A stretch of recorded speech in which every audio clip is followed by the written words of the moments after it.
Wafalme wa kwanza sura ya 22 kuanzia mstari wa 10. Neno la Mungu linasema hivi: basi mfalme wa Israeli na Yehoshafati mfalme wa Yuda walikuwa wakikaa kila mtu katika kiti chake cha enzi, wamevaa mavazi yao katika sakafu langoni pa Samaria. Na manabii wote wakafanya unabii mbele yao, na Zedekia mwana wa Kenana akajifanyia pembe za chuma, akasema, Bwana asema hivi, kwa hiyo utawasukuma Washami hata waharibike. Na manabii wote wakasema hivyo kwa unabii, wakisema, kwea Ramoti Gileadi ukafanikiwe, kwa kuwa Bwana atautia mkononi mwa mfalme. Na yule mjumbe aliyekwenda kumwita Mikaya akamwambia akasema, angalia sasa, maneno ya manabii kwa kinywa kimoja husema mema kwa mfalme. Neno lako na liwe na kusii kama neno la mmojawapo wao. Akasema, ukisema mema. Mikaya akasema, kama Bwana aishivyo, neno lile Bwana aniambialo ndilo nitakalo linena. Damu ya Yesu Kristo, imani yetu, tumaini letu. Wakati huu ni wakati kwa dunia nzima, ni wakati wa dhiki na mateso. Dunia imeingia kwenye vita. Tunaweza kusema ni vita ya dunia, kwa sababu mataifa mengi yamekusanyika, yanapitia kiwango kigumu cha hii vita. Lakini ninamshukuru Mungu kwa sababu yeye mwenyewe kwa mapenzi yake anatujulisha kupitia hiyo vita kitu gani cha kufanya. Sasa hatuwezi kubaki nacho sisi peke yetu, ni lazima tuongee na ndugu zetu wengine walioko ulimwenguni kote, kila mtu atakayepata neema ya kusikia mahubiri haya, ili ajue huu wakati ni wakati wa mwisho, ni wakati umekaribia kufika mwisho. Yesu Kristo Bwana wetu aje kulichukua kanisa, ni wakati wa mwisho. Damu ya Yesu Kristo, imani yetu, tumaini letu. Mimi ni mtumishi wa Mungu, mwanafunzi wa Yesu Kristo. Kwa hiyo ni lazima tuseme neno hili ili watu wajue siri ya Mungu na mapenzi ya Mungu kupitia hii vita. Kila unabii utatimia. Mambo haya yanayotokea sasa hivi duniani, vita kati ya taifa kubwa na taifa lingine, ni mambo ambayo yametabiliwa na sasa yanatimia. Kwa hiyo kwa Wakristo wanatakiwa kujiandaa, wakati wote wawe wamejiandaa. Kama unaiona hii vita kama ni vita nyingine ya kisiasa, utapoteza roho, kwa sababu mapenzi ya Mungu yatatimia. Damu ya Yesu Kristo, imani yetu, tumaini letu. Leo ni siku ya 7 ya vita hii kati ya Marekani na Israeli dhidi ya Irani. Kwa hiyo nataka kuongea kuhusu hii vita pia kupitia maandiko matakatifu. Kila mtu atakayesikiliza haya maandiko basi ajue ni kwa ajili ya kuokoa roho na kwa ajili ya kutambua mapenzi ya Mungu. Mungu anataka nini? Ndiyo maana mambo haya yanatokea. Damu ya Yesu Kristo, imani yetu, tumaini letu. Wakristo wanatakiwa kujua ukweli kwamba Irani sio adui wa Wakristo. Irani sio adui wa Wakristo. Kama kuna mtu anahubiri anasema Irani ni adui wa Wakristo, anadanganya. Irani sio adui wa Wakristo. Kuna mahubiri mengi yanahubiriwa ya kisiasa. Kuna watumishi wengi wanahubiri mambo haya kwa hila na chuki.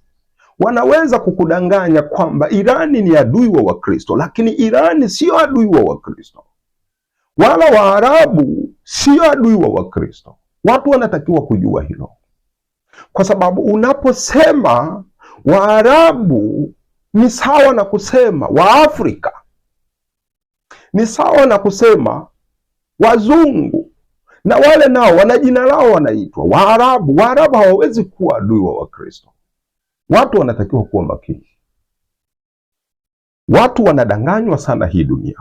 Kwa hiyo kuna mahubiri ya aina nyingi ya kisiasa tu. Irani haiwezi kuwa adui wa Wakristo kwa sababu Irani ni taifa kama taifa lingine la Mungu hapa duniani. Ni kama Tanzania, ni kama Kenya au Uganda. Irani ni kama Malawi. Irani ni kama Amerika, kama Israeli, kama Uingereza, kama taifa lolote lile. Irani ni taifa la Mungu nalo, kwa sababu Mungu wetu ni Mungu wa mataifa yote ulimwenguni. Ni yeye peke yake ndiye aliyetuumba. Watu wanatakiwa kujua hilo. Kwa hiyo Irani sio adui wa Kristo. Kwa sababu gani? Kwa Waarabu, sio Waarabu wote ni Waislamu. Wako Wakristo kule. Katika nchi za Kiarabu ndani yao kuna Waislamu na kuna asilimia kadhaa ni Wakristo. Ukiingia ndani ya Irani, sio watu wote ni Waislamu. Wako Wakristo, wako watu wanaomwamini Yesu Kristo na wanaliitia jina la Yesu Kristo, wanamwamini Ibrahimu. Wako ndani ya Irani, sio wote Waislamu. Kwa hiyo wanatakiwa watu kuambia, Wakristo wanatakiwa kujua ndani ya Irani kuna Wakristo. Ndani ya Waarabu, nchi za Kiarabu, kuna Wakristo, hata kama kwa asilimia chache ni Wakristo. Watu wanatakiwa kukumbuka, katika Sodoma na Gomora, ingawa watu wote waliharibika, hawakumwabudu Mungu wa Ibrahimu, lakini ndani ya Sodoma kulikuwa na mcha Mungu, Lutu na familia yake. Kwa hiyo hata Irani kuna Wakristo wanaliitia jina la Yesu Kristo, hata sasa wanalia kwa Mungu. Wewe unaposema Irani ni adui wa Kristo, unakosea. Damu ya Yesu Kristo. Watu wanatakiwa kujua hii siri. Irani sio adui wa Wakristo. Waarabu sio adui wa Wakristo, kwa sababu kule Uarabuni kuna Wakristo na Waislamu pia. Hapa Afrika kuna Wakristo na Waislamu na wapagani pia. Ukienda China kuna Wakristo, kuna Buza, wanaoabudu Buza, na kuna wapagani pia. Ukienda India hali kadhalika, kuna Wakristo, kuna Wahindu, kuna Mabaniani, miungu tofauti. Sasa unawezaje kusema India ni adui wa Wakristo? Unawezaje kusema hata ukienda Ulaya sasa hivi, ukienda mataifa ya wazungu, kuna Wakristo, kuna Waislamu na kuna watu wanaabudu dini ya kimashetani, ikiwemo na Marekani yenyewe. Ukienda Marekani kuna Waislamu, kuna Wakristo, kuna wanaoabudu shetani moja kwa moja. Ukienda Israeli kuna Waislamu na kuna Wakristo, kuna hawa wanaoendelea na dini ya Kiyahudi. Unawezaje kusema Irani ni wadui wa Kristo? Watu wanakosea. Hayo ni mahubiri ya kisiasa. Kwa hiyo mimi nasema kitu ninachokijua kulingana na Biblia, Irani sio adui wa Kristo. Mpinga Kristo yupo, lakini yuko ndani ya Wakristo. Kama maandiko matakatifu yanavyosema, mpinga Kristo yupo, lakini yuko ndani ya Wakristo. Wakristo kama wanataka kumjulisha kila mtu mpinga Kristo yuko wapi, atafute ndani ya Wakristo, sio nje ya Wakristo.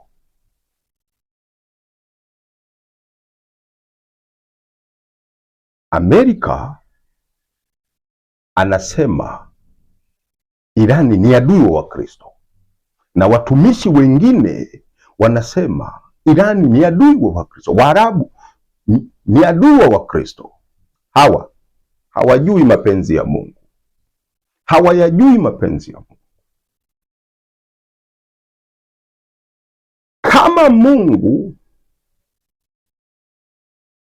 ameliumba taifa la Irani kama alivyoumba Tanzania, analibariki taifa la Irani na Waarabu kama mataifa mengine. Wairani waliumbwa na Mungu, wamewekwa na Mungu, wanalindwa na Mungu kama wewe unapolindwa. Kwa hiyo mtu anatakiwa asifurahie kupigwa kwa Irani, kwamba leo bomu likiingia Irani unafurahia, wakati unajua kuna watu wanakufa, Waislamu na Wakristo. Unafurahia leo Mkristo wa Irani anapiga magoti, anamwita Yesu Kristo, Mungu okoa taifa letu, okoa, linda taifa letu. Wewe Mkristo unapiga magoti, unafurahia, unasema safi, Irani anapigwa. Wewe sio Mkristo, huna upendo wa Mungu, huna. Kwa sababu Mungu hakutuambia tufurahie, tumchukie adui, tumbariki adui. Wewe unapomlani Irani, ndani ya Irani kuna watakatifu na wenyewe wanaomba Mungu huyo huyo unayemuomba wewe, Yesu Kristo huyo huyo unayemuomba wewe. Unafika mahali unajikuta maombi yako ni feki na uchamungu wako ni feki, kwa sababu huna upendo wewe. Nataka niongee kuhusu Irani na Amerika na Israeli kupitia unabii huu. Nimesikia na kuona jinsi kwa mara ya kwanza rais wa Marekani Trump, baada ya kuanzisha vita, sasa vita imekuwa ngumu, ameita manabii na watumishi wengi, wachungaji na maaskofu wa kike na wa kiume, wameweka mikono juu ya Trump. Wengine wameshika mkono, wengine wamemshika bega, wengine wameshika kichwa. Amekaa amefunga mikono, wanamwombea Mungu ashinde vita, aiharibu Irani. Ni yeye ndo alianzisha vita, siyo Irani. Lakini leo vita ni ngumu, wanaweka mikono, wanamwomba Mungu ambariki Trump ashinde vita, aiharibu Irani. Swali linakuja, huyo Mungu anayeombwa ni Mungu gani? Ni Mungu gani? Yesu Kristo au Mungu mwingine? Kwa sababu gani nasema hivi? Marekani ndiyo taifa kubwa duniani linalojulikana, lina uchumi mkubwa, lina jeshi kubwa ulimwenguni kote. Nilikuwa naona ni bora angehamasisha kuwashauri watumishi wote duniani wamhubiri Yesu Kristo, lakini yeye amemwacha Yesu Kristo, na kwa kuwa amemwacha Mungu hahubiri tena Injili, anasapoti watu wahubiri uchafu na anafadhili ushoga duniani. Sasa Marekani imekuwa ni mji unaoitwa kwa jinsi ya roho Sodoma. Israeli kama ilivyotamkwa kwenye Ufunuo sura ya 11 mstari wa 8 kwamba ni mji unaoitwa kwa jinsi ya roho Sodoma na Misri ya leo, kwamba Sodoma ya leo Mungu anataja Israeli wamekwisha kuwa Sodoma ya leo, Amerika amekwisha kuwa Sodoma ya leo. Kwa nini? Wanaruhusu ushoga, wanataka dunia tupitie, tuwe kama Sodoma na Gomora, tuwe na tabia ya Sodoma. Wanaume waoane wanaume kwa wanaume, na wanawake waoane wanawake kwa wanawake. Watumishi wa Mungu wanaoana wanaume kwa wanaume.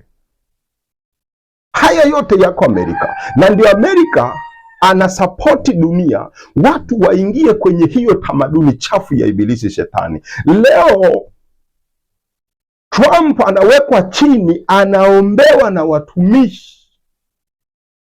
Huyo Mungu anayeombwa hapa ni Mungu gani? Ni huyo aliyewaamrisha watu wote duniani wawe mashoga, watoto wetu wajifunze ushoga, au Mungu gani? Ni Mungu gani? Lazima watu wafikirie hilo. Trump ajue nchi yake na yeye mwenyewe amemwacha Mungu. Israeli ajue alipokosea, amemwacha Mungu, kwa sababu Ufunuo sura ya 11 mstari wa 8 inamtaja Israeli kwamba ni Sodoma ya dunia, ni mji ule unaoitwa kwa jinsi ya roho Sodoma, hapo aliposulubiwa Bwana wetu Yesu Kristo. Tusome mara moja zaidi. Ufunuo wa Yohana sura ya 11 mstari wa 8 unasema hivi: na mizoga yao itakuwa katika njia ya mji ule mkuu uitwao kwa jinsi ya roho Sodoma na Misri, tena ni hapo Bwana wao aliposulubiwa. Damu ya Yesu Kristo. Bwana wetu Yesu Kristo alisulubiwa wapi? Yerusalemu, Israeli. Mungu anaitamka Israeli kwa sababu wamemwacha Mungu, wanaishi kwa tamaduni, kufanya ibada za mashetani. Mungu anaitambua ni kama Sodoma ya roho. Uchafu wote uko Israeli, uchafu wote uko Misri, uko Marekani. Na huo sio tunabuni au kufikiri, ndivyo ilivyo. Leo mataifa yote yaliyokuwa chini ya Amerika yanahubiri ushoga, kwamba dunia lazima wawe mashoga. Tena wanatengeneza na bendera ya kuwawakilisha mashoga, wanalazimisha Afrika na mataifa yote ulimwenguni tuwe mashoga. Hawa ndo tunasema Wakristo. Wakristo wa namna gani hao? Ni Wakristo wasio na Yesu Kristo ndani ya mioyo yao.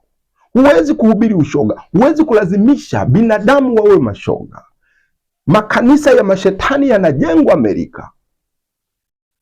Mtu yeyote akiwa na mahubiri ya kumkashifu Yesu Kristo, kumchafua Yesu Kristo, akienda Amerika akirudi ni tajiri. Amerika anamwabudu Mungu gani? Leo Trump anawekewa mikono na watumishi wanaoendana na yeye, wanaomfurahisha. Hawa ni watumishi ambao wanafata maneno ya Trump. Trump anafurahishwa na hawa watumishi na hawa manabii, wanaongea kama Trump, wanafanya kila kitu kama Trump, kama Amerika inavyotaka. Ushoga. Leo wanamwomba Yesu Kristo ambariki Trump. Yesu Kristo yupi huyo? Mungu gani huyo wa mashoga? Yesu Kristo mwana wa Mungu aliyezaliwa kwa Ibrahimu, kwa Yese, kwa Daudi, hana tabia hiyo ambayo Amerika anaifanya leo. Kwa hiyo haombwi Yesu Kristo hapo. Amerika anafungua makanisa ya mashetani. Amejiinua kwa sababu ana uchumi. Leo anaonea mataifa madogo madogo. Wao wanasema ni taifa la Kikristo. Watu wa magharibi wanasema mataifa yao ni mataifa ya Kikristo, wanawachukia Waislamu. Je, Kristo anaishi, alitufundisha ushoga? Sasa si bora sana Waislamu wangekuwa Wakristo wa kweli, kwa sababu ndio wanaopinga ushoga. Kristo anachukia ushoga, Mungu anachukia usodoma, Irani anachukia usodoma. Huwezi kukuta usodoma ndani ya Irani, huwezi kukuta usodoma nchi mbalimbali za Kiislamu. Wakristo wanaoitwa Wakristo, wanaojinadi wao ni Wakristo, wanahubiri ushoga. Sasa ni nani hapa mcha Mungu?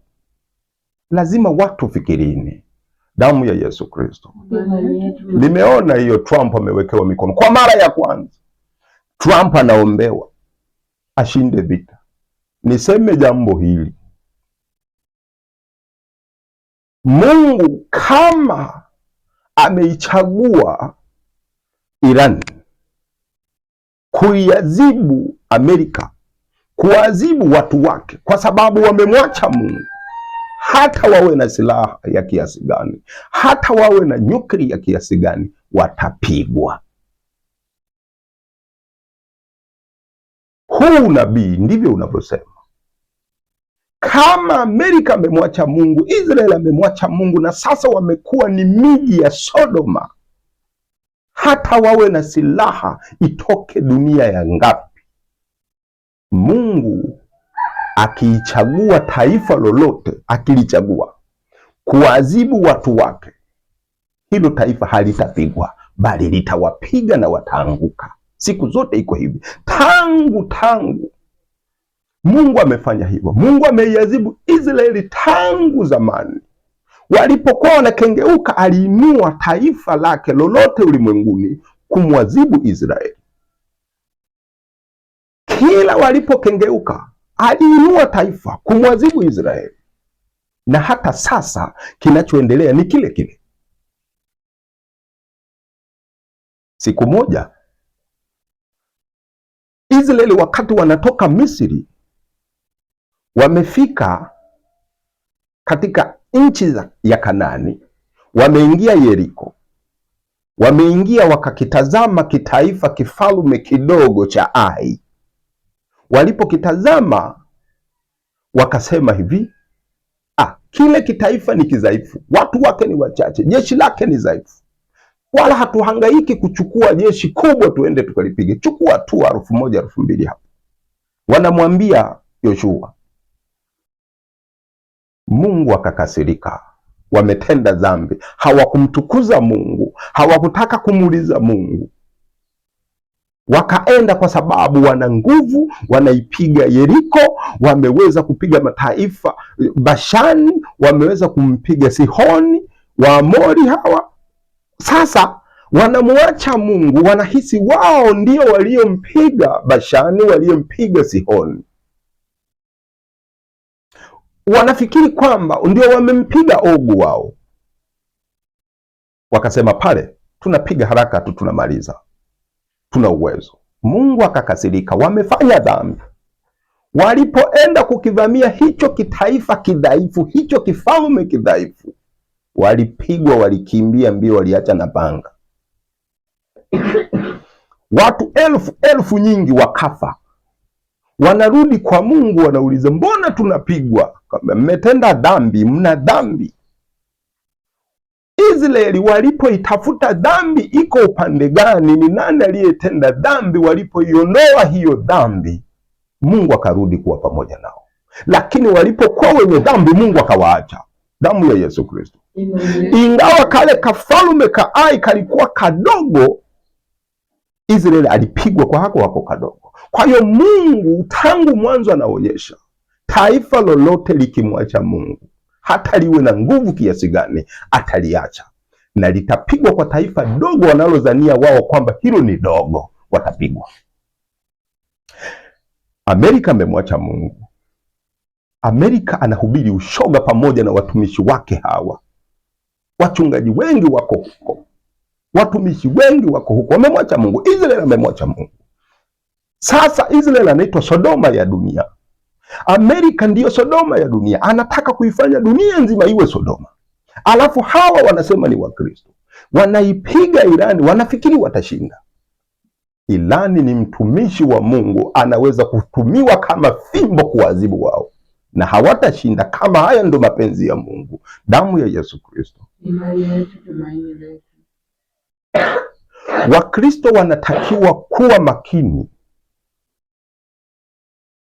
Kuna watumishi wamekwisha kujiunga na mataifa haya ambayo yanaitwa Sodoma. Sasa wanahubiri mambo ambayo wafalme wa dunia wanataka. Wanahubiri mambo ambayo Trump anataka yahubiriwe. Wanaongea mambo ambayo Trump anataka. Watumishi wengi wamekwisha kuanguka, wamekuwa Wakristo wa kisiasa. Sasa wamewafanya na waumini na Wakristo wengine wanaoamini wamekuwa Wakristo wa kisiasa, sio tena Wakristo katika roho na kweli, katika uaminifu kwa Yesu Kristo. Wamekuwa Wakristo wa kisiasa. Wanahubiri siasa, wanasema hiyo ndio Injili. Wanahubiri kama wafalme wa dunia wanavyotaka, lakini sio kama Mungu anavyotaka. Wanapinga mapenzi ya Mungu. Damu ya Yesu Kristo. Imani yetu, tumaini letu. Manabii wengi, watumishi wengi, mitume wengi sasa wanamfurahisha Trump. Trump anachotaka na wao wanafanya hivyo hivyo. Nini maana yake? Huu ni unabii sasa unatimia kama ulivyotabiriwa katika Wafalme sura ya 22 hii tuliyosoma, Wafalme wa kwanza.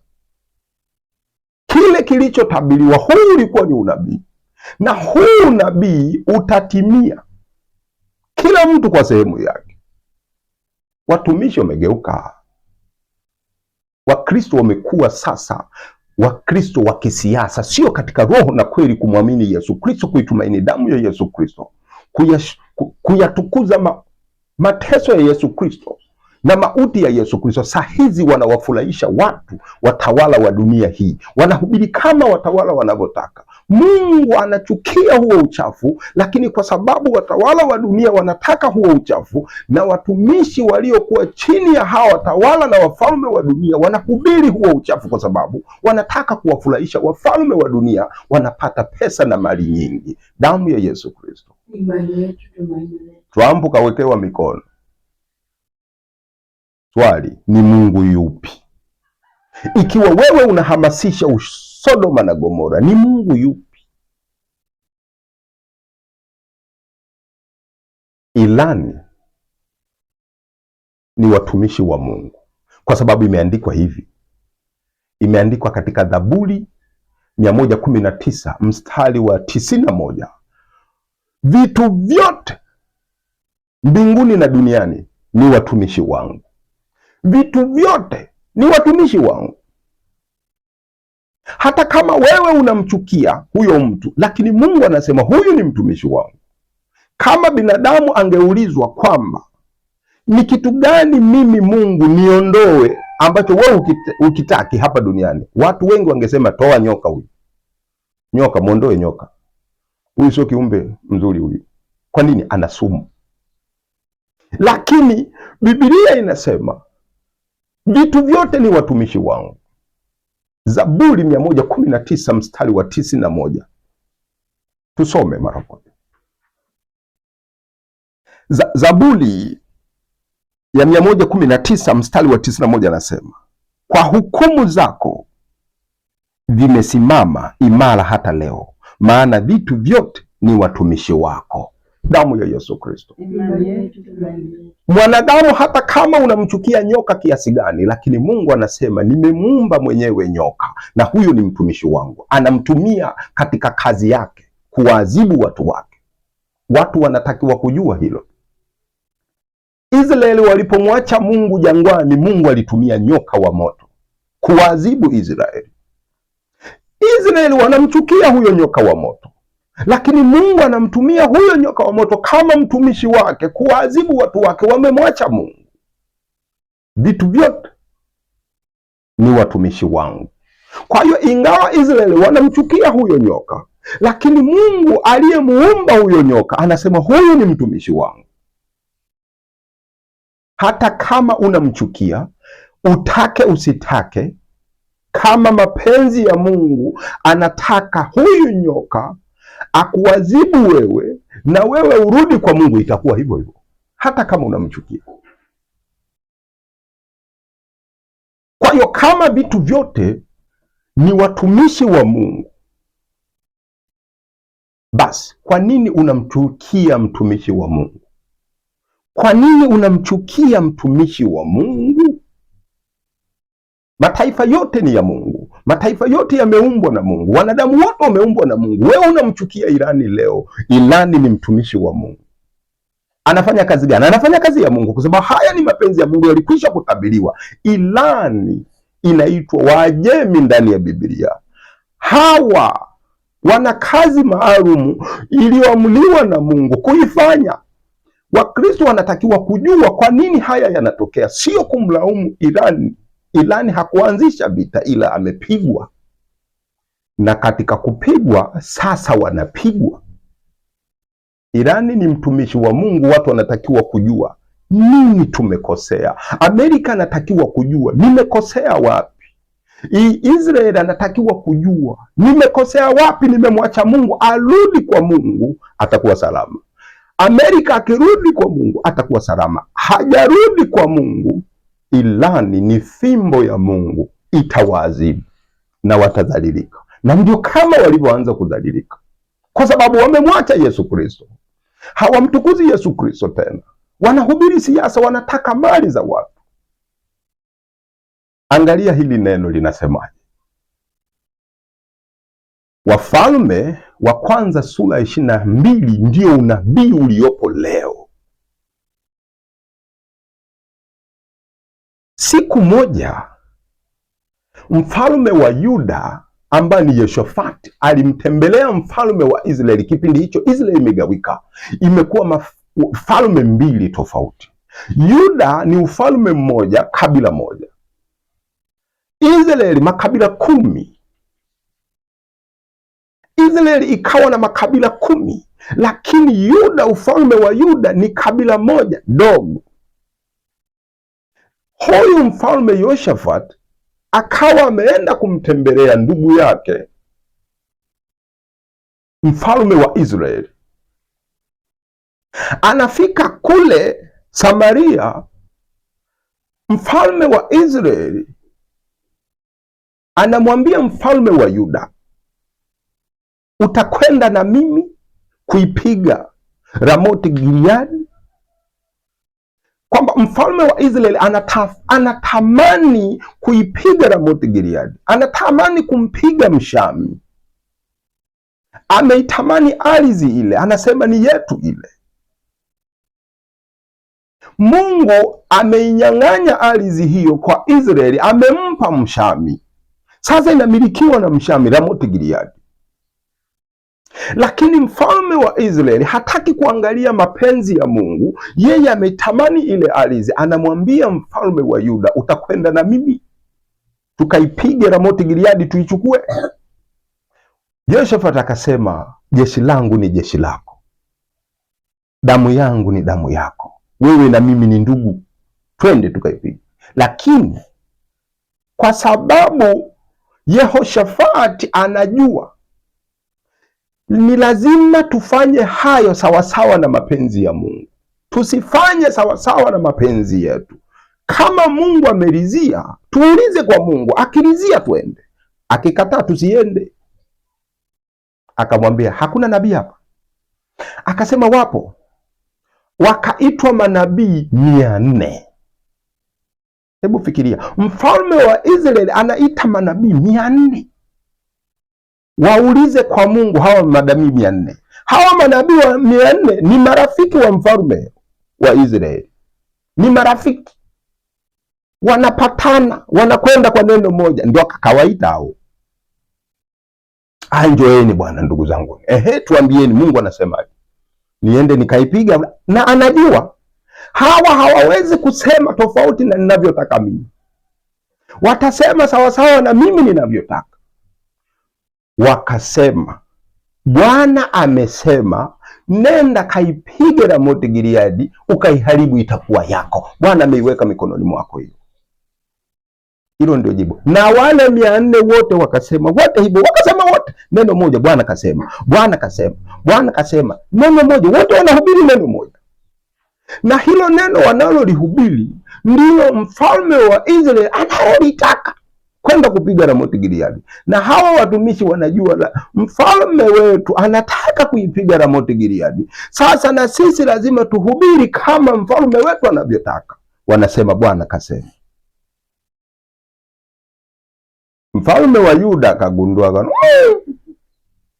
ni hawa wote wanasema neno moja. Akawa na mashaka, akasema, hayupo nabii mwingine kweli? Tuulize kwake tena. Hapo mfalme wa Israeli akasema, yupo. Tungeweza kuuliza kwake, yupo hapo. Huyu sijamuita huyu. Tungeweza kuuliza neno la Mungu kwake. Lakini mimi namchukia huyo nabii. Namchukia. simpendi kwa sababu hasemi ninavyotaka. Unaona, huyo nabii akija hapa hasemi ninavyotaka mimi, hatabiri ninavyotaka mimi, anatabiri maneno tofauti yanayonikera mimi. Mfalme Yehoshafati wa Yuda akamwambia mfalme wangu, usiwe na hasira namna hii. Hebu tumwite huyo, tuulize neno la Mungu kwake huyo. Mfalme wa Israeli akatuma watu wakamwite Mikaya, ndio nabii mwenyewe asiyetakiwa huyo Mikaya. Wakati anaenda kule, huyo mjumbe anamuonya, anamwambia Mikaya, sikia, wale manabii wote wale 400 unaona wale wamehubiri neno moja kama anavyotaka, wamemhubiria mema mfalme, wamemwambia mfalme anayoyataka, wote wamesema neno moja. Sasa wewe acha mambo yako, ninakusihi ukaseme kama wale manabii walivyosema, ukaseme vile vile wale wamemhubiria mema, aende akapige Ramoti Gileadi. Mungu ataweka mikononi mwao, Mungu atamfanikisha, Mungu ataiharibu ile. Mungu yuko pamoja na mfalme wa Israeli. Na wewe bana ukaseme hivyo, acha mambo yako ya kwenda kinyume na mfalme. Mikaya akasema, neno lile nitakaloliona limetoka kwa Mungu, nitakalolisikia Mungu kasema na mimi, hilo ndo nitasema, kama Bwana aishivyo, sitabadilisha.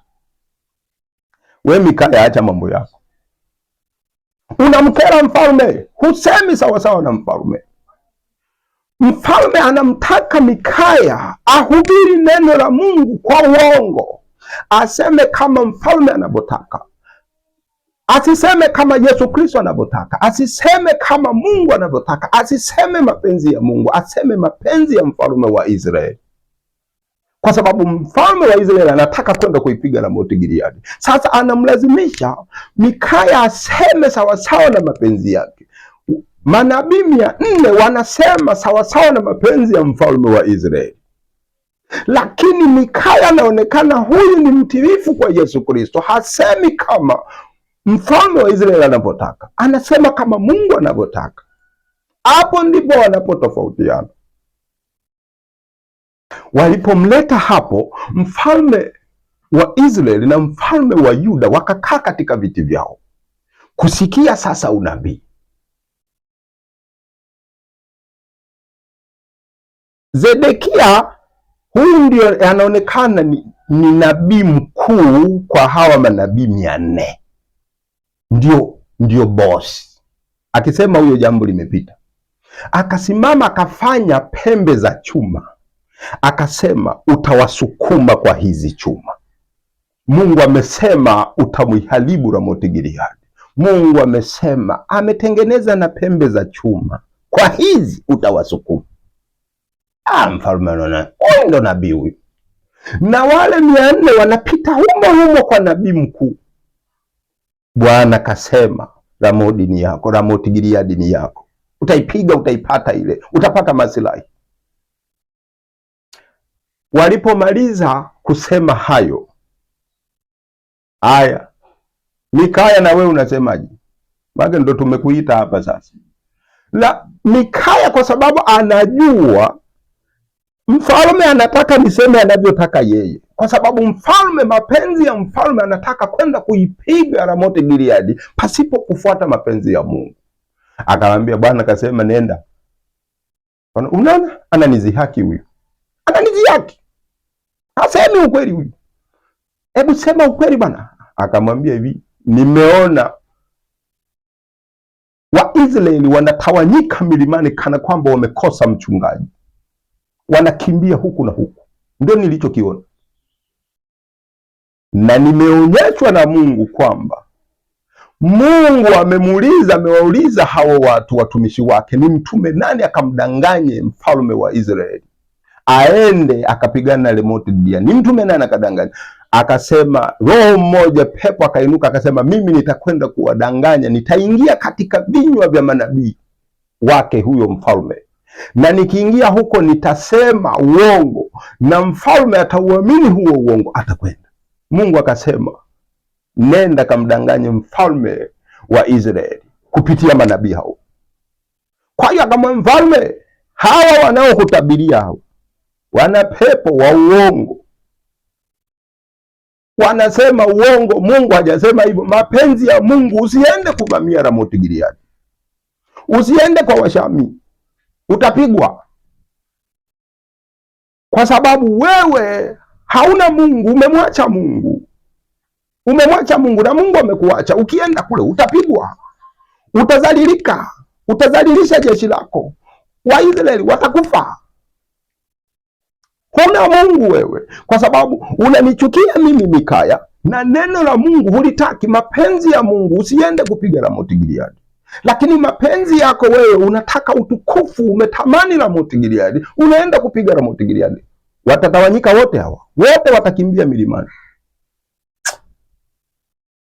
Sedekia aliposikia hili neno likamuudhi, akaenda akamchapa vibao Mikaya za mashavu.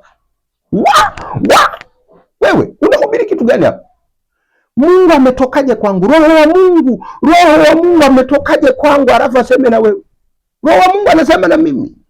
Mimi ndio nabii, mimi ndio mtumishi, mimi ndio mtume na nabii, mimi ndio askofu, naongea na Mungu kila siku. Anawezaje Mungu akaongea na wewe? Alipigwa Mikaya kwa sababu ya kusimamia neno la Mungu. Mikaya akasema hivi, wewe mwenyewe utashuhudia utakapojificha kwenye chumba chako cha ndani, mziki utakaotoka huko, mziki utakaotoka huko kwa Ramoti Gileadi kwa Washami, wewe utaingia kwenye chumba kujificha, na Israeli watasambaratika. Utaona kwa macho yako mwenyewe. Mfalme akaamuru ashikwe Mikaya, afungwe gerezani, asipewe chakula wala maji, ateswe. Mikaya akamwambia, akasema, mfungeni huyu, msimpe chakula, mpe chakula cha shida na maji ya shida mpaka nitakaporudi kutoka vitani. Mikaya akamwambia, ukirudi wewe, basi mimi Mungu akuongea na mimi. Ukirudi uko vitani, Mungu hajaongea na mimi. Anamjulisha mfalme, unaenda kufa, usiende, Mungu hayuko pamoja na wewe. Umemwacha Mungu, unaabudu mashetani, unafuata misingi yako, sio Mungu anavyotaka, sio Yesu Kristo alivyotuhubiria, alivyotuamuru tufanye. Unaishi na mashoga, unaishi na uchafu. Watumishi wako manabii na mitume hawa, wachungaji hawa, wanahubiri ushetani. Pepo yuko ndani yao, shetani anaishi ndani yao, ndo anayehubiri hii. Hii sio injili ya Yesu Kristo hii. Utaenda kufa. Akasema tuone. Akamwambia mfalme, Mfalme Yehoshafati wa Yuda kanyamaza kimya. Ndio hapa tutasubiria sebeni litatokea tu hapa. Akamwambia mfalme wa Yuda, rafiki yangu, ndugu yangu, vaa mavazi yako ya kifalme, alafu mimi ninajibadilisha, sivai ya kifalme, sije nikaonekana, navaa kama komando wa kawaida. Wakaenda kule. Mfalme wa Shami kawaambia wanajeshi, msidiri na jeshi, mtafuteni tu mfalme wa Israeli. Yaani nini dilini na huyo tu auawe. Wanajeshi wakasema hapo ndo safi. Wanafika kule, watu wanamtafuta mfalme, wakamwona Yehoshafati, wakasema yule pale, si amevaa mavazi ya kifalme? Wakaanza kumnyoshea, fukuza. Mfalme wa Yuda alipoona sasa hali mbaya, akaanza kulia, ukunga ukaanza kumtoka na kufa. Wakasikia sauti, sio mfalme huyu, huyu sio mfalme wa Israeli, huyu ni mfalme wa Yuda, huyu ni Yehoshafati, sio Ahabu huyu. Mfalme wa Israeli kajificha huyu, amejibadilisha huyu. Mwanajeshi mmoja akabahatisha mshale, hebu ngoja, akavuta mshale, ukamtafuta mfalme wa Israeli, ukapenya katikati ya mavazi yao kwenye upindo, ukaingia kwenye moyo. Nibebeni, nimejeruhiwa. Wamembeba kwenye hilo limkokoteni gari lake, yuko hoi. Vita imeisha. wanamchukua wanamrudisha, kufika huko jioni kafa. Yale yale aliyotabiri Mikaya ndiyo yanayompata. Lakini huyu askari aliyevuta mshale hakumjua huyo kama ni mfalme. Ni Mungu amemtumia nyosha hapo. Kwa hiyo Mungu amewatumia Washami watumishi wake na huyu mwanajeshi kumuua mfalme wa Israeli. Sio Washami waliomuua Israeli, bali ni Mungu ndiye aliyemuua mfalme wa Israeli. Sio Washami ndio waliowapiga Israeli, bali Mungu kupitia Washami ndio amewapiga Israeli. Damu ya Yesu Kristo. Kwa sababu mfalme wa Israeli kamwacha Mungu, anaishi na mashoga, ibada za mashetani, wanajenga ibada za mashetani, madhabahu za mashetani, wanahubiri, na watumishi wake manabii na mitume wanahubiri ushoga, wanataka dunia iwe washoga, alafu wanaenda vitani, wanasema tunaenda kushinda. Mungu akawamtumia mtumishi wake Mshami Ramoti Gileadi, akapigwa Israeli. Ingawa Israeli wanamchukia Mshami, lakini Mungu anampenda Mshami, anamtumia kama fimbo yake kumwadhibu Israeli ambaye amemwacha Mungu. Walipofika hapo, wakamchukua, damu zinamtoka, wakaenda kuliosha hilo kokoteni, hilo gari penye maji. Maandiko yanasema hapo walipokuwa wanaosha ni mahali ambapo makahaba ndio wanapooga. Huu ni unabii, sio kitu cha kawaida. Gari la mfalme linaoshwa mahali ambapo makahaba ndio wanaoga hapo. Alafu mbwa wakaja wakawa wanaramba damu yake, na wao wanaosha damu zake hapo wanapooga makahaba. Unafikiria ni nini? Hii ni siri ya maandiko matakatifu, tunaonywa sisi. Mfalme wa Israeli na makahaba ni kitu kimoja, wanaoga mahali pamoja, wanashiriki kila kitu. Mfalme wa Israeli na makahaba na watumishi wake manabii na mitume wote na makahaba ni kitu kimoja, wamemwacha Mungu. Hata damu yake na gari lake linaoshwa hapo makahaba wanapooga, analala na makahaba. Damu ya Yesu Kristo. Nataka niongee hii siri, watu wajue kwa habari ya Iran na Israeli na Marekani. Huu ni unabii unatimia sasa hivi, ni nyakati za mwisho. Israeli wamepatana na Marekani, wameitamani Ramoti Gileadi ya leo Irani, wameitamani Irani, sio kwa sababu wanataka kuhubiri injili kule, hapana. Wanataka mafuta, wanataka uchumi, wanataka umaarufu na utukufu duniani. Wameitamani Irani, ambayo Irani, ardhi ya Irani Mungu kawapa wana Irani. Lakini Israeli anataka nguvu, Marekani anataka faida, anataka nguvu. Wamepatana hawa wawili kwa mfano ule ule wa Yuda, mfalme wa Yuda na mfalme wa Israeli. Mfalme wa Israeli ni mkubwa na mataifa mengi, ana makabila mengi. Huyu anawakilisha Amerika. Israeli ni kadogo, ndio kama Yuda. Hawa watu hawataki kwenda sawasawa na mapenzi ya Mungu, wamemwacha Mungu kwanza, wanahamasisha ushoga. Angalia kinachosikika. Israeli wale ambao Wayahudi wale, Kristo amekuja ndani ya taifa lao, amezaliwa kwao Kristo kwa ajili ya ukombozi wa dunia. Tulitegemea hawa watufundishe tamaduni na tabia ya Mungu. Leo Israeli unasikia kila mwaka wanaazimisha maazimisho ya ushoga duniani, yanafanyika Tel Aviv. Ni hatari hii. Leo Israeli anashirikiana na Amerika, ndani ya Amerika makanisa ya mashetani yanafunguliwa. Ushoga, Marekani anahamasisha, anasimamia ushoga, lazima ufike ulimwenguni. Anayekataa ushoga anakatwa biashara, hakuna kufanya biashara na Marekani, anawekewa vikwazo.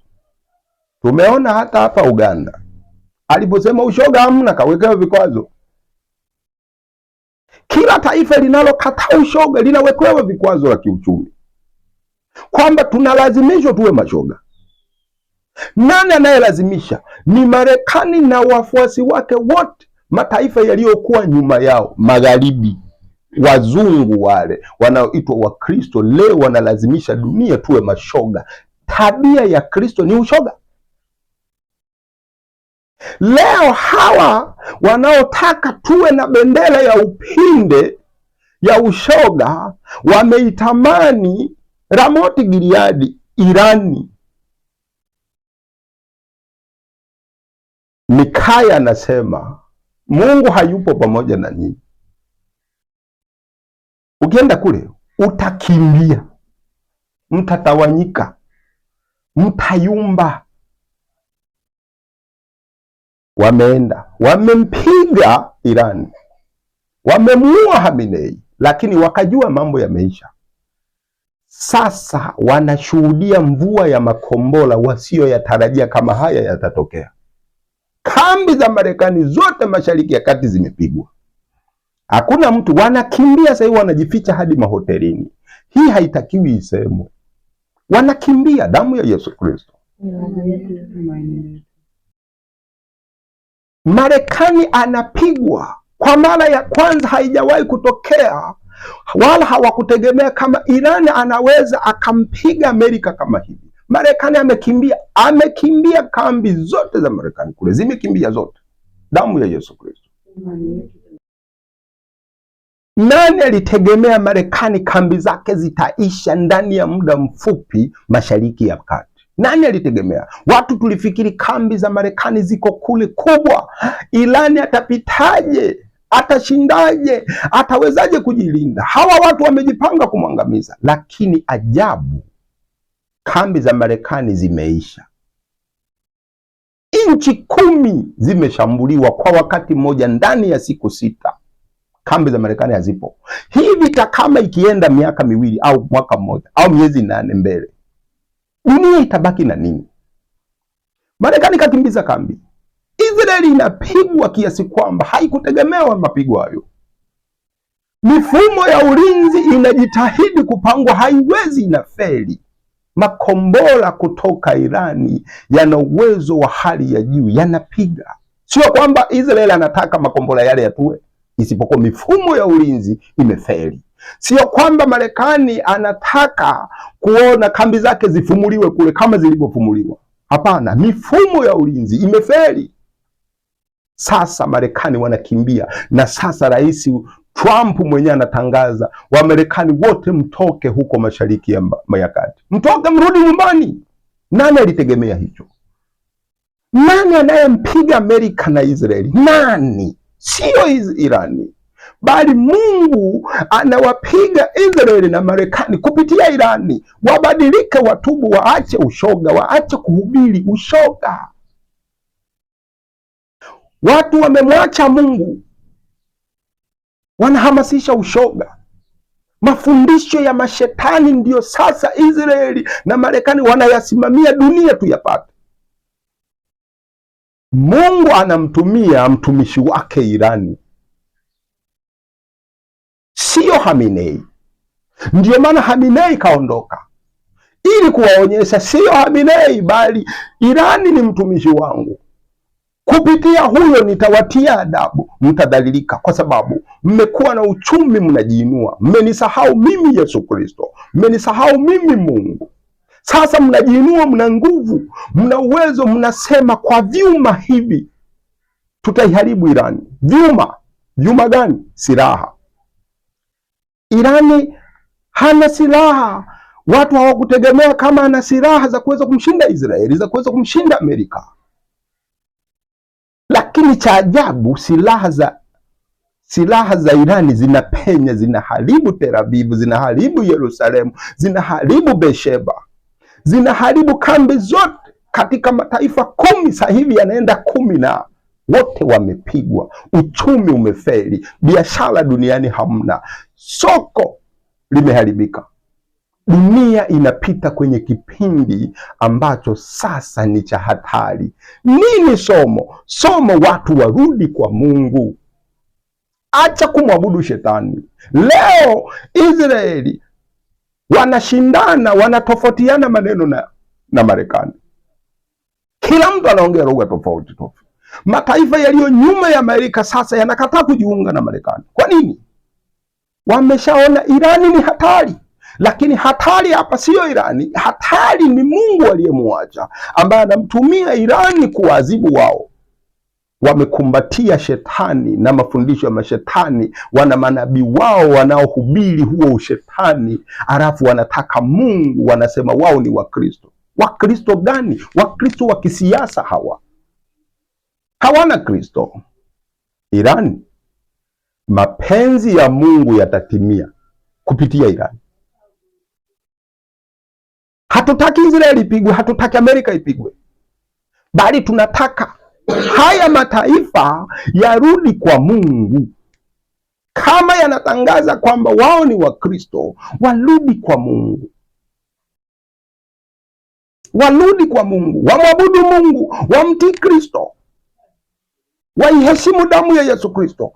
Amerika na uchumi mkubwa. Angalia Iran, taifa lile dogo linaloonekana ni dhaifu, limefanya mapinduzi katika taifa lake na kuutangaza Uislamu.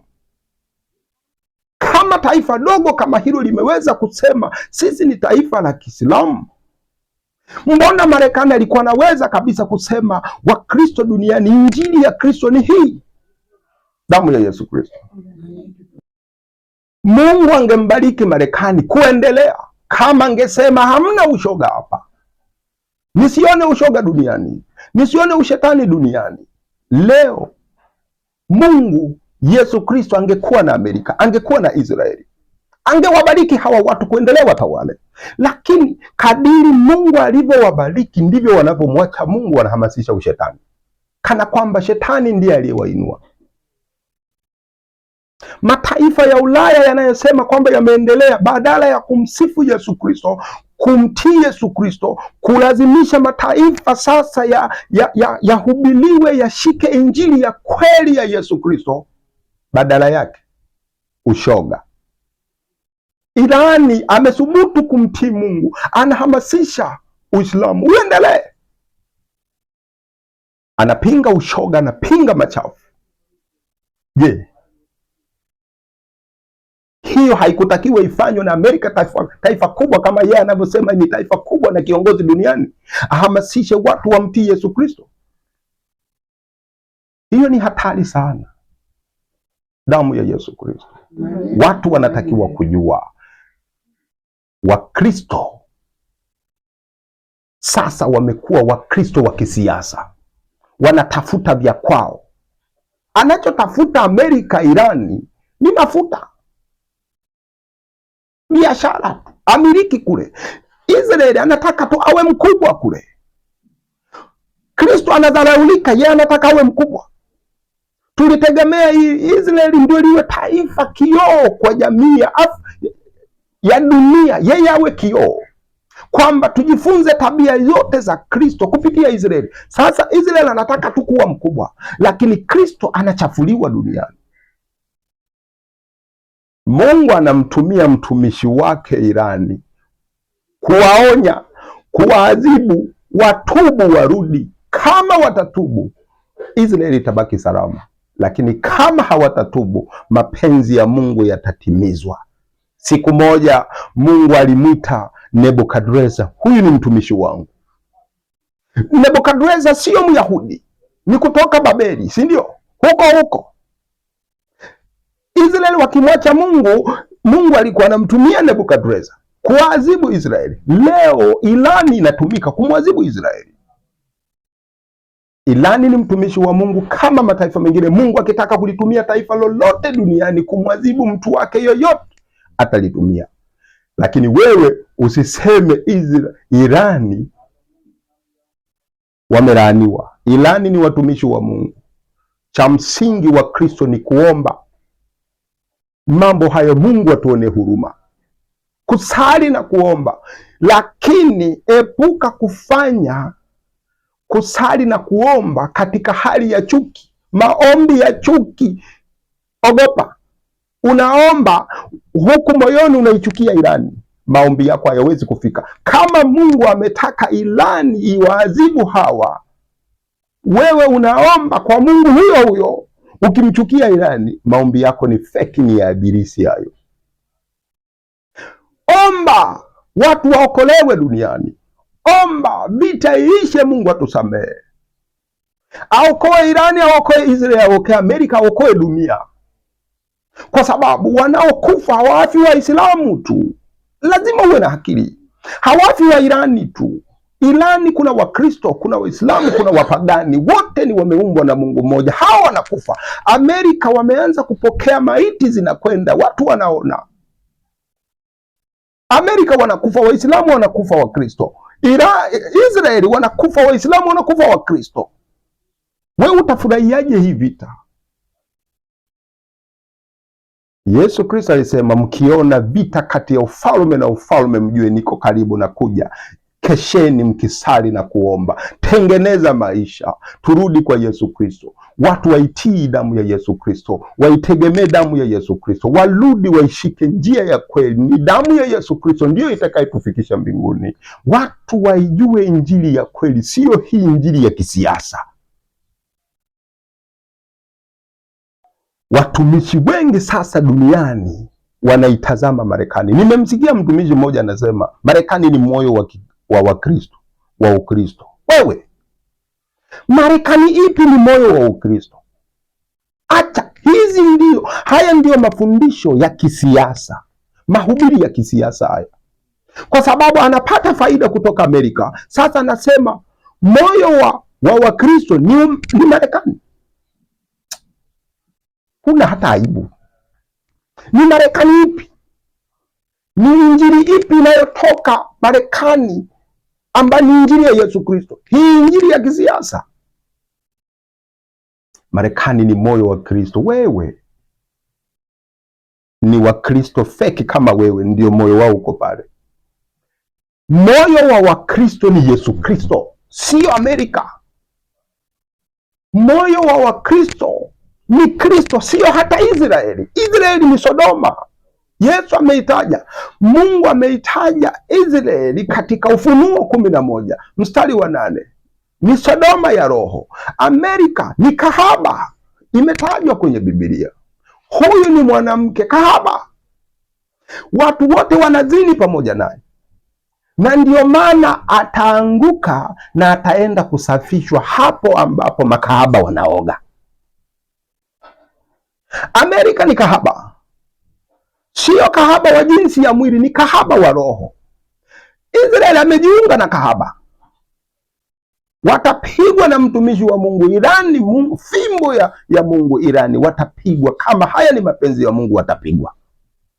Kama Mungu amechukia Israeli kumwacha Mungu, Marekani kumwacha Mungu, amechukia, ameghadhibika, ataitumia Irani kuwa adhibu, na wao wataenda kusafishwa hapo wanapooga makahaba. Amerika siku zote itakuwa hivyo. Damu ya Yesu Kristo, hii ndiyo mwanzo wa vita vya dunia, vimekwisha kuanza. Na hii vita ni hatari sana. Hii vita siwezi kusema ilianza wapi, lakini mimi naanzia Urusi. Mataifa haya ya NATO yalipoitamani Urusi waigawe vipande vipande ili wachukue rasilimali zote za Urusi, wakamtumia Ukraini. Huko Mungu amesimama na Urusi, amesimama na huyu Gogu. Kwa nini? Urusi anasema ushoga kwenye nchi yangu hamna, asione hata kikaratasi kinachoongelea ushoga. Amesafisha nchi yake kwa kumtukuza Mungu. Lakini NATO hawa wakiongozwa na Marekani wanampiga Urusi, wakitaka kuanzisha huu mfumo wa ushoga uenee. Kikwazo ni Urusi. Wanahamasisha ushoga na wanasema dunia nzima iwe mashoga. Walikuja, kiongozi wa Marekani anakuja hadi hapa Uganda, anamwambia ushoga lazima. Kule Mungu amesimama na Urusi, amewachapa mpaka sasa, wamenyang'anya, wamekuwa nyanga nyanga. Amerika alipoona huko ameshindwa, akaenda Venezuela, ameiteka Venezuela, akaona hapa sasa nielekee Irani, kwa mshirika wa huyu Gogu, kwa mshirika wa Urusi na China, niende nikichukua kule nitanyonya mafuta, nitamiliki kule mimi na Israeli. Huyu Irani ni mshirika wa Gogu. Biblia imetabiri kwenye Ezekieli kwamba Uamedi yuko pamoja na Gogu ambaye ni Russia, Rosh. Sasa hii vita ni vita ambavyo Ibilisi shetani anawakusanya Gogu na Magogu, lakini Mungu ataangalia taifa linalomtukuza, sio taifa linaloleta injili ya mashetani. Ndio maana Russia wameishindwa, Urusi wameishindwa. Sasa wanaenda Irani kwa mshirika wa Urusi, huko nako wanapigwa wasipoangalia, wasivyotarajia. Kambi zote zimeisha. Sasa Trump anatumia nguvu kuwalazimisha washirika wake twende vitani, twende vitani, na wenyewe hawataki, kwa sababu wameshajua hapa tunaangamia. Cha msingi sio kukataa kwenda vitani, cha msingi ni kubadilika, kumrudia Mungu, damu ya Yesu Kristo. Imani yetu wawe na neno la kweli la Yesu Kristo, waitumaini damu ya Yesu Kristo. Mungu atawasamehe na Mungu atakuwa pamoja nao na dunia itatulia. Kama waking'ang'ania ushoga uendelee duniani na hizi bendera za ushoga za upinde ziendelee duniani, Irani itabarikiwa na itawachapa. Damu ya Yesu Kristo. Imani yetu.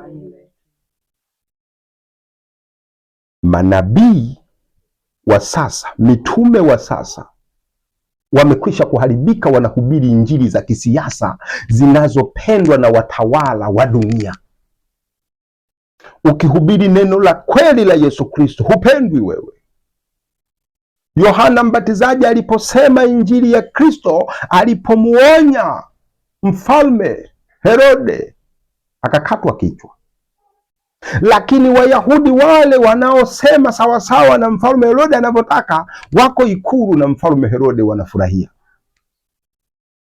Yesu Kristo alipokuja anasema neno la Mungu kwa wafalme Herode, Pilato anasema neno la Mungu, akaandaliwa kuuawa. Wayahudi wale waliopatana na wafalme wa dunia kwa mafundisho feki, siyo injili ya Mungu, wakawa na wafalme, wakamuua Yesu Kristo. Ndivyo ilivyo hata sasa. Tunahubiri damu ya Yesu Kristo, tunahubiri mwili wa Yesu Kristo, kwamba watu waitegemee hiyo. Watu wanakataa, dunia haitaki, watawala hawataki. Watawala wa dunia wanataka tuhubiri mahubiri machafu ya kumkera Mungu, ya kumghadhibisha Mungu, ili tupate pesa kutoka kwao. Hiyo hatufanyi, kwa sababu hii dunia ni dunia ya watu matajiri na masikini. Sisi tumechagua Yesu Kristo, kwa sababu maandiko yanasema Mungu aliwachagua masikini ili wawe matajiri wa roho. Tutahubiri injili ya Yesu Kristo, tutaihubiri mwili na damu ya Yesu Kristo, watu waamini katika hiyo tu. Fedha na mali ni hatari, ambayo hiyo sasa inawagharimu Amerika na Israeli kutaka utukufu duniani badala ya kumtaka Yesu Kristo ajulikane ulimwenguni. Wao wanataka fedha na mali. Sasa wanapigwa. Iran ni fimbo ya Mungu, damu ya Yesu Kristo.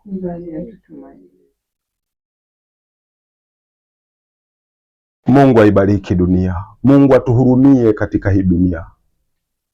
Mungu atuhurumie, asikie maombi ya watakatifu, awasikie hawa watakatifu waliokuwa ndani ya Irani. Wanateseka sasa, ni ndugu zetu wanateseka, wako ndani ya Irani wanateseka, wako ndani ya Israeli wanateseka, wako ndani ya mataifa ya Kiarabu yaliyoko Mashariki ya Kati wanateseka, wanalia. Mungu asikie maombi yetu wote, atunusuru, kwa sababu Mungu wetu ni Mungu wa rehema, anaweza kutusamehe.